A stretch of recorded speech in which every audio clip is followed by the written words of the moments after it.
예수님 이름으로 간절히 기도하옵나이다. 아멘. 한번 옆 사람 얘기할까요? 하나님은 사랑이십니다. 하나님은 사랑이십니다. 한번 더 할까요? 사랑하며 삽시다. 사랑하며 삽시다. 감사하며 삽시다. 감사하며 삽시다. 제가 이제 그 호스피스 병원에 설교를 가는데 거기 주제가 바로 그거더라고요. 하나님은 사랑이십니다. 사랑하며 삽시다. 감사하며 삽시다. 근데 그렇게 인사를 할 때마다 진짜 하나님의 그 뜨거운 사랑이 가슴에 전해지는 것 같아서 굉장히 좋더라고요.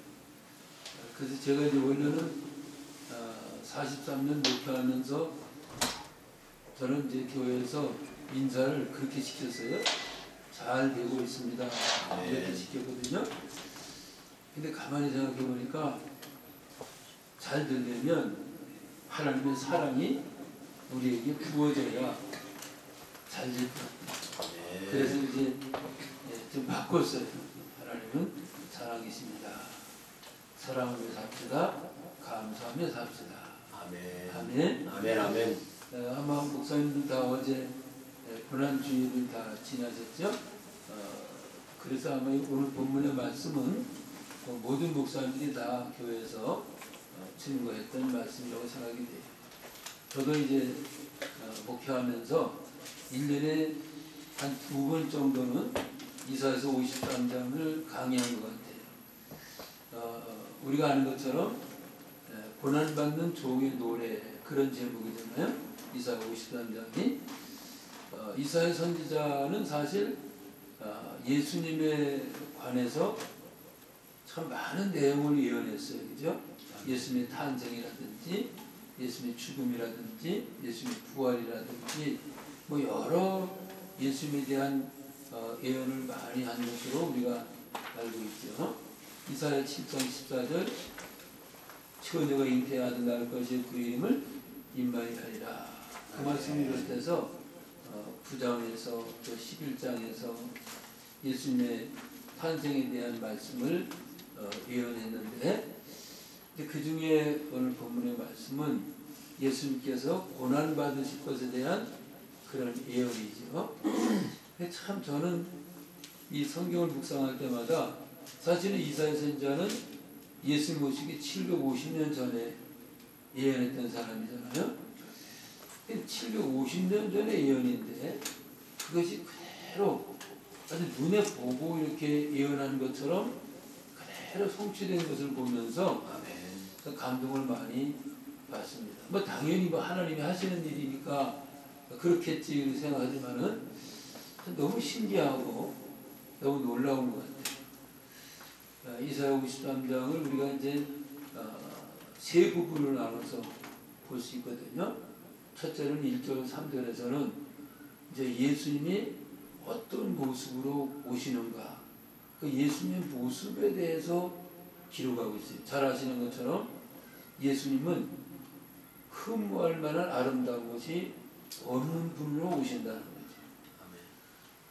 그래서 왜 그런가 하면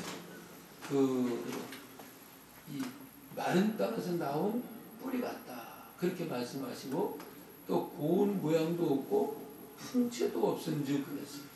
또 우리가 흠모할 만한 아름다운 것이 없다. 여러분은 그래도 좀 흠모할 만한 아름다운 것이 있으시죠? 어떤 면에서도 뭐 목소리가 좋다든지 뭐 아니면 뭐 얼굴이 좋다든지 옷을 잘 입었다든지 아무튼 뭐 노래를 잘한다든지 뭐 어떤 흠모하는 것이 그래도 한 가지 이상은 있을 것 같아요. 뭐 군뱅이도 부르는 재주가 있다니까. 그런데 예수님은 흠모할 만한 것이 아무것도 없는 분으로 오실 것을 예언하고 있어요. 아멘. 또 성경에 보면 예수님은 모든 사람들에게 배척을 받으실 것을 예언하고 있어요. 잘 아시잖아요. 예수님 고향에 가셨는데 고향 사람들이 예수님을 배척하죠. 우리 어때요? 여러분들이 고향 가면 고향 사람들이 배척하든가요? 환영하든가요? 환영하요. 뭐 고향에 뭐 잘못한 일이 많으신가 봐요. 그렇죠. 그 고향 사람들이 일반적으로는 환영을. 다 환영하잖아요. 그죠? 야, 누구 왔냐? 뭐, 예, 이렇게 이제 다 환영을 하잖아요. 그런데 예수님은 성경에 보면, 고향에 가셨는데, 이 고향 사람들이 다 배척을 했어요. 그 고향 사람들뿐만 아니라 성경에 보면, 뭐, 바리새인, 또 사두개인들, 서기관들, 뭐 다 예수님을 배척하잖아요. 그러니까 어떻게 보면 참 예수님은 참 외로우셨겠다. 그래, 여러분 다 누구한테 배척받으면 얼마나 답답하고 얼마나 서글프고 얼마나 슬프겠습니까? 우리나라 이제 지금 그 외국인들이 많이 와 살잖아요, 그죠? 뭐 300만, 500만 뭐 이렇게 말하잖아요. 이제 공항에 오다 보면요, 그 너무 많이 느껴요, 저는. 근데 외국을 좀 이렇게 자주 다니다 보니까 한국 공항에 딱 오면 어때요? 우리 한국 사람은 그냥 통과가 얼마나 쉬운지 몰라요. 그죠? 그전 같으면 여권 다 보고 그랬는데 지금은 뭐 자동으로 하니까 가서 대면 바로 하고 금방 나올 수 있단 말이에요. 그 외국인은 안 그렇잖아요. 외국인은 뭐 쫙 줄을 서갖고 일일이 다 확인을 하고, 뭐 우리가 외국 갈 때도 마찬가지지만은 외국 사람들이 우리나라 올 때도 그렇게 환영받지 못한다. 저희 교회 그 우간다 분이 한 분 계세요. 이분은 우간다에서 박사학위를 받아갖고 강원대학에서 그 강의를 하다가 5년 동안 굉장히 엘리트죠, 그러니까. 그런데 그 5년이 끝나고 나서 재계약이 돼야 되는데 계약이 안 된 거예요. 그러니까 뭐 할 게 없잖아요. 그러니까 어제 취직도 못하고 할 게 없어갖고 지금 뭐 하냐, 부천에서 공장에 다녀요. 박사님이 그것도 굉장히 어려운 그런 물리학 박사거든요. 굉장히 공부를 많이 한 분인데 그거 참 보면 너무 안타까워요. 그 외국 사람이라 참 그런 대우를. 그래서 제가 이제 어제 그제 만났어요. 근데 만났는데 깜짝 놀랐어요. 몇 년 만에 만났더니 굉장히 막 말랐더라고요. 일하는 게 이렇게 고달프대요. 그래서 내가 페이는 얼마나 받느냐 물어보니까 겨우 100만 원 좀 넘게 받아요. 좀 잔업을 하고 뭐 이렇게 시간에 이렇게 일을 하면 한 150만 원, 130만 원 이렇게 받아. 야, 그걸 제가 보면서 너무 불쌍한 마음이 들더라고요. 그 예수님 이제 그런 참 친구들에게나 아니면 또 심지어는 제자들에게까지도 배척을 받으셔요. 그래서 오늘 본문 1절로 3절에 보면 예수님이 그렇게 참 사람들에게 인정 못 받고 참 이렇게 배척당하고 이럴 것을 얘기하고 있고요. 예언하고 있고, 그 다음에 이제 4절부터 6절에서는 예수님이 당할 고난에 대해서 이제 설명하잖아요. 잘 아시는 것처럼 예수님은 찔리시고, 참 저는 찔린다는 말이 이게 참 너무 가슴에 와닿아요. 저도 이제 어려서 가시에 찔려본 경험이 많거든요. 가시 그 조그만 거 찔리는데도 얼마나 통증이 심하고 얼마나 아픕니까? 근데 예수님은 그런 정도가 아니잖아요. 그 잘 아시는 것처럼 중동에 있는 그 가시는 너무 이제 날씨가 막 그렇게 더우니까 그 우리나라로 말하면 대나무만큼이나 그렇게 강하다잖아요. 그걸 머리에 찔리시고, 또 양손과 양벌에는 못에 찔리시고, 또 옆구리에는 또 참으로 찔리시고. 그 찔리신다는 거 얼마나 참 괴로우셨습니까? 그 다음에 또 상하시고, 그 다음에 또 징계를 받으시고, 그 다음에 마지막은 채찍에 맞으시고. 오늘 본문은 그렇게 말하잖아요.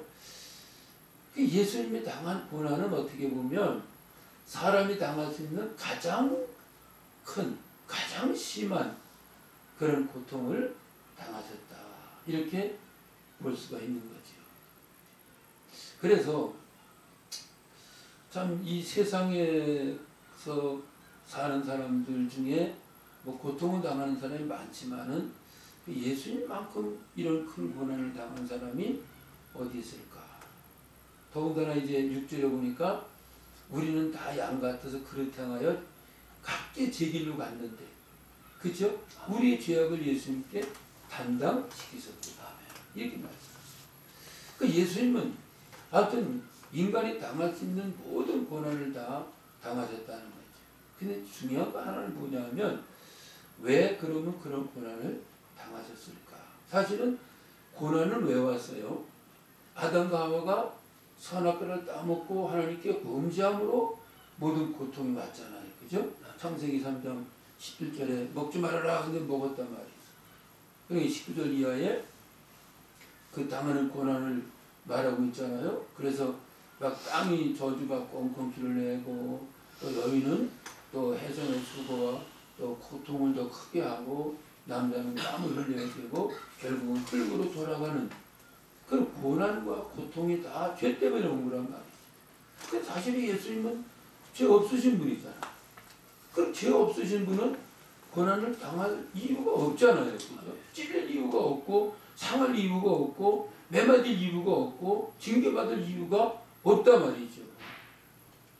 그래서 오늘 본문에 계속 등장되는 단어가 뭐죠? 우리 때문이다. 그죠? 그가 찔림은 우리의 허물 때문이요. 그가 상함은 우리의 죄악 때문이라. 그 징계를 받음으로 우리가 평화를 누리고 그가 채찍에 맞음으로 우리가 나음을 얻었느니라.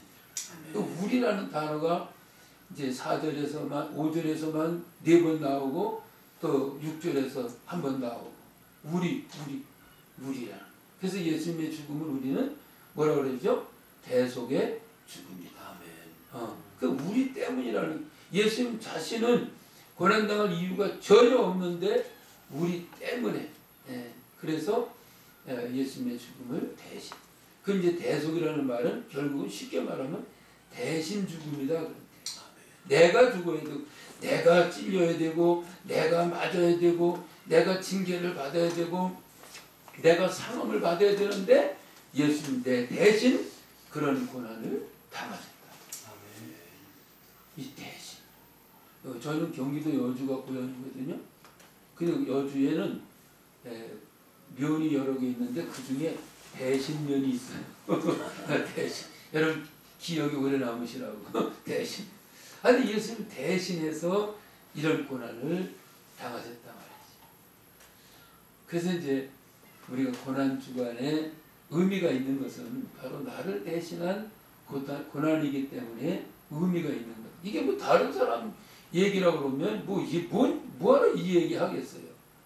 다른 사람 얘기. 바로 나를 위한 것. 다른 사람을 위한 것이 아니라 바로 나를 위한 것. 어떤 할머니가 예수 믿게 돼서 이제 학습을 받게 됐다죠. 근데 이제 학습 받을 때 문답을 하잖아요, 그죠? 목사님 문답을 한단 말이지. 그 이제 며느리가 가만히 생각해 보니까 분명히 목사님이 물어볼 것 같더래요. 뭐라고? 할머니, 예수님이 누구 때문에 돌아가셨지요? 그렇게 물어볼 것 같더래. 그래서 며느리가 어머니, 혹시 목사님이 예수님이 누구 때문에 돌아가신다고 물어보면 나 때문에 돌아가셨다고 하면 정답이에요. 그 얘기야 못하겠냐고. 나 때문에 돌아가셨다는데. 그래서 이제 목사님이 진짜 할머니 예수님 누구 때문에 돌아가셨지요? 그랬더니 뭐라 그랬대? 그거야 뭐 우리 며느리 때문에. 그런 우스갯소리가 있는데 하여튼 예수님이 나 때문에 돌아가셨다는 사실을 우리가 깨달을 때에 그게 바로 은혜라는 것이죠. 그래서 예수님의 고난을 본문을 말씀하고 있고요. 그래서 마지막 부분에서는 예수님은 고난당하고 끝난 게 아니라 우리가 만약에 십자가만 있고 그 다음에 부활이 없으면 무슨 의미가 있겠어요? 그죠? 십자가에 죽고 그냥 끝났으면 우리 절망이죠. 아무런 소망이 없죠. 그런데 예수님이 이렇게 고난을 당하시지만 그러나 아주 이 뭐라 그럴까요? 반전이 있습니다. 반전. 그게 이제 미리 말씀하셨어요. 하나님은 52장 13절에 보면 그랬죠. 보라 내 종이 형통하리니 받들어 높이 들려서 지극히 존귀하게 되리라 그랬어요. 아멘. 저는 그래서 성경이 이게 좀 그 순서가 잘못된 것 같아요. 원래는 이제 고난에 대한 얘기를 하고 나중에 그래야 되는데 여기 보니까 보라 내 종이 형통하리니 받들어 높이 들려서 이게 먼저 나와. 그죠? 자, 그리고 또 뭐라고 말합니까? 12절에 보니까 그리고 내가 그에게 존귀한 자와 함께 몫을 받게 하며 강한 자와 함께 탈취한 것을 나누게 하리니 그랬습니다. 아멘. 자, 예수님이 이렇게 고난을 받으셨는데 고난은 끝난 게 아니라는 겁니다. 하나님은 고난당하신 예수님을 지극히 높여서 형통하게 하시고 또 모든 사람들에게 뛰어나게 하신다는 거죠. 아멘. 이건 바로 뭐예요? 부활의 소망을 말씀하는 거죠. 아멘. 히브리서 12장에 보니까 믿음의 주여 온전케 하시는 예수님을 바라볼지라 그러면서 그런 앞에 있는 즐거움을 위하여 십자가의 고난을 참으시더니 그런 말씀했잖아요. 예수님은 바로 이 부활의 소망 때문에 십자가를 참을 수 있었던 거예요. 우리도 소망이 있으면 참을 수 있잖아요. 그죠? 그래서 대전일서 1장에도 보면 대전교회 바울사도가 편지하면서 사랑의 수고 또 믿음의 역사 그 다음에 소망의 인내를 말하잖아요. 그러니까 이제 예수님은 이렇게 우리 때문에 고난당하시고 십자가를 지시지만 거기서 끝난 것이 아니라 하나님 그분을 지극히 높여주셨어요. 영광의 자리에 앉게 하셨다는 것이죠. 할렐루야. 그래서 우리 잘 아시는 빌립보서 2장 9절로 11절에 보면 뭐라 그랬어요? 예수님이 지극히 하나님 그분을 높여서 모든 이름에 뛰어난 이름을 주시고 또 모든 입으로 예수님을 주라 시인하여 그분께 영광을 돌리게 하셨느니라. 아멘. 그러니까 십자가 뒤에는 반드시 부활의 소망이 있다는 것입니다. 그래서 우리는 이 고난 주간을 지나면서 십자가만 말할 것이 아니라 부활의 소망을 교인들에게 심어줄 수 있어야 되는 거죠. 여러분 마태복음 28장에 보면 그 여인들이 예수님의 시체에 향유를 부러 가다가 어떻게 했어요? 부활하신 예수님을 만나게 되잖아요. 진짜 오늘도 이제 그 말씀을 묵상했는데요. 야, 얼마나 기뻤을까? 얼마나 감격스러웠을까? 자기들은 예수님 돌아가시고 끝난 줄 알고 그래도 시체에 기름이라도 좀 발라드려야 되겠다 그런 마음으로 갔는데 예수님 부활하셨다. 아멘. 그걸 보고 너무 기뻐서 제자들이 가서 말했는데 참 제자들은 또 여자들보다 믿음이 없네. 성경 보니까 뭐라 그랬죠? 안 믿었어. 안 믿어졌다 그랬어. 그리고 또 마태복음 28장 18절도 보니까 뭐라 그랬죠? 의심하는 자들도 있더라. 이렇게 말해. 참 의심은 팔자 소관인 것 같아. 그죠? 어쨌든 그렇습니다. 그죠? 이렇게 예수님이 참 그렇게 흠모할 만한 것이 없이 또 모든 사람이 배척받은 그런 분으로 오셨고 또 우리 때문에 큰 고난을 겪으셨지만은 그러나 하나님이 그분을 높여주시고 부활의 영광 또 하나님 우편에 앉는 영광을 누리게 되셨다는 사실을 우리가 기억할 때에 고난주간은 고난주간대로 의미가 있고 또 고난주일 끝에 우리 부활의 소망이 있다는 사실은 우리가 기대할 만한 일이 아닐 수가 없는 것이죠. 모든 우리 목사님들 잘 아시는 내용은 제가 참 주제 넓게 얘기하는 것 같은데 어쨌든 지금 십자가 지는 고난이 우리에게 있을지라도 부활의 영광을 바라보면서 참고 인내하고 끝까지 믿음 잘 지켜서 승리하는 삶이 있기를 주의 이름으로 축복합니다. 기도하겠습니다.